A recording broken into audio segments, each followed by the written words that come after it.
नमस्कार दर्शकों। कुंभ मेले का इतिहास सतयुग काल से जुड़ा हुआ है।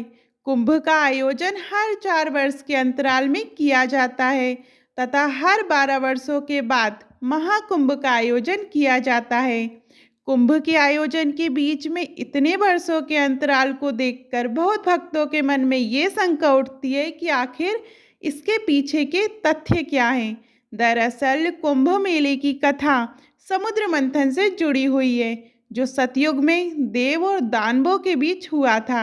इसलिए आज हम आपके साथ कुंभ मेले का इतिहास व उससे जुड़ी हुई कथा को साझा करेंगे। ये तो आपको पता ही होगा कि किस प्रकार देव और दानवों ने समुद्र मंथन का कार्य किया था।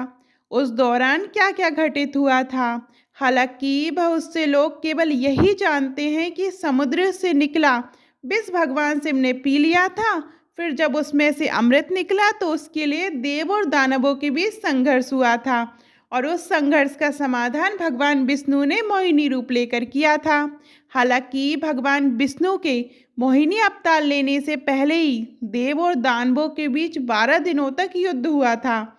इसी से ही कुंभ मेले की कहानी जुड़ी हुई है, जो आपको जाननी चाहिए। इसकी शुरुआत महर्षि दुर्वासा के श्राप से शुरू हुई, जो देव दानवों के बीच अमृत कलश के युद्ध पर समाप्त हुई। आइए शुरू करते हैं। एक बार ऋषि दुर्वासा ने देवताओं से क्रुद्ध होकर उन्हें श्राप दिया, जिससे देवराज इंद्र समेत सभी देवताओं की शक्ति कम होने लगी। इसका लाभ उठाकर असुरों ने देवताओं पर आक्रमण कर उन्हें परास्त कर दिया। असुरों के प्रकोप से बचने के लिए सभी देवता भगवान विष्णु के पास गए। भगवान विष्णु ने उन्हें दानवों के साथ मिलकर समुद्र मंथन की सलाह दी। इसके बाद भगवान विष्णु से आशीर्वाद पाकर सभी देवता व दानव समुद्र मंथन करने लगे। समुद्र के बीच में एक विशाल पर्वतशिला को रखा गया व उसके दोनों ओर विशाल शेषनाग को लपेटा गया, जिसका मुख दानवों की ओर व पूंछ देवताओं की ओर थी। उसका एक सिरा सभी देवता मिलकर खींच रहे थे व दूसरा सिरा सभी दानव। इस समुद्र मंथन में कई बहुमूल रत्न निकले व साथ ही अथाह विष भी, जिसे भगवान शिव ने पिया। सबसे बहुमूल वस्तु जो समुद्र मंथन से निकली थी वह थी अमृत कलश, जिसे पीने से व्यक्ति या तो अमर हो जाता है या दीर्घायु। अमृत कलश निकलते ही देवराज इंद्र ने अपने पुत्र जयंत को इसे लेकर उड़ जाने को कहा, ताकि वह दानवों के हाथ ना आए। पिता की आज्ञा पाकर जयंत वह कलश लेकर आकाश में उड़ गया। जब असुरों के गुरु शुक्राचार्य ने जयंत को अमृत कलश लेकर भागते हुए देखा तो वे अत्यंत क्रोधित हो गए। उन्होंने सभी असुरों को जयंत का पीछा कर वह अमृत कलश लाने को कहा। सभी दानवों ने मिलकर उसका बहुत पीछा किया, अंत में उसे पकड़ लिया। जयंत के पकड़े जाने के बाद सभी देवता व दानवों के बीच युद्ध हुआ और ये युद्ध 12 अलग अलग स्थानों पर 12 दिनों तक चला। हर स्थान पर अमृत कलश से कुछ बूंदें छलकी व नीचे गिरी। इन 12 स्थानों में से 4 स्थल मृत्युलोक, जिसे पृथ्वीलोक भी कहते हैं, वहाँ गिरी, जहाँ आज हम कुंभ मेले का आयोजन करते हैं। अन्य 8 स्थल देवलोक में थे, जहाँ मनुष्य नहीं पहुँच सकता है।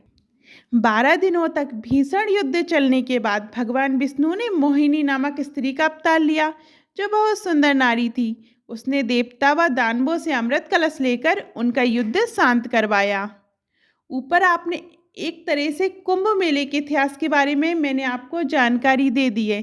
अब समय है ये जानने का कि अमृत कलश को लेकर हुए देव दानवों के बीच इस युद्ध का कुंभ मेले से क्या संबंध है। तो सबसे पहले तो आप ये जान लें कि देवलोक का एक दिन पृथ्वीलोक के 1 वर्ष के बराबर होता है। इस तरह से देवलोक में 12 दिनों तक चला ये युद्ध पृथ्वीवासियों के लिए 12 वर्षों के बराबर हो गया।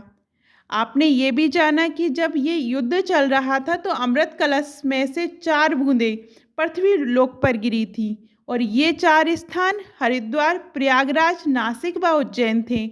आज के समय काल में इन चारों जगहों पर ही हर 3 वर्ष के बाद कुंभ मेले का आयोजन किया जाता है। इस दौरान हर 6 वर्ष में अर्धकुंभ व 12 वर्षों में महाकुंभ का आयोजन किया जाता है। प्रत्येक स्थान पर 12 वर्षों के बाद महाकुंभ लगता है। इस तरह से कुंभ मेले का इतिहास समुद्र मंथन के दौरान निकले अमृत कलश की लड़ाई से जुड़ा हुआ है। आपको कुंभ मेले की कथा और इतिहास कैसा लगा कमेंट में ज़रूर बताइएगा। और अभी तक आपने हमारे चैनल धार्मिक चमत्कार को सब्सक्राइब नहीं किया है, सब्सक्राइब करिएगा। धन्यवाद।